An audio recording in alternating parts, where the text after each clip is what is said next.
Hello అండి. ఈరోజు అటుకుల మిక్చర్ ఎలా ప్రిపేర్ చేసుకోవాలో చూసేద్దాం. ముందుగా డీప్ ఫ్రైకి సరిపడా ఆయిల్ పెట్టుకొని, ఆయిల్ బాగా హీట్ అయిన తర్వాత అటుకులు వేసేసి ఇలా పైకి తెలుపుతున్నప్పుడు మొత్తం ఒక గిన్నెలోకి ట్రాన్స్‌ఫర్ చేసుకోండి. సింపుల్‌గా తొందరగా అయిపోతుంది ఈ స్నాక్స్. ఇలానే మిగిలిన అటుకులన్నీ మొత్తం ఇలానే చేసుకొని పక్కన ట్రాన్స్‌ఫర్ చేసుకోండి. ఇందులోనే పల్లీలు వేసి ఇలా గరిటెలో వేసి ఇలా టర్న్ చేసుకుంటూ వేయించుకోండి. లేకపోతే మాడిపోతాయి డైరెక్ట్‌గా ఆయిల్‌లో వేసేస్తే. ఈ అటుకుల్లోనే వేసేయండి ఇవి కూడా. పల్లీలు వేయించుకున్న విధంగానే ఇలా పప్పులు కూడా వేయించుకొని మిక్చర్‌లో వేసేయండి. ఇలాగే కాజు, ఎండు ద్రాక్ష కూడా వేసుకుంటే టేస్ట్ బావుంటుంది.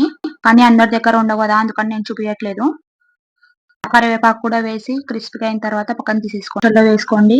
ఇందులో పసుపు, కారం, ఉప్పు మీ రుచికి సరిపడా వేసుకొని మొత్తం నేను చూపించిన విధంగా కలుపుకోండి మొత్తం అన్నీ కలిసేలా. Shahida daily talks and cooking ఛానల్‌ని సబ్స్క్రైబ్ చేసుకొని లైక్ చేయండబ్బా!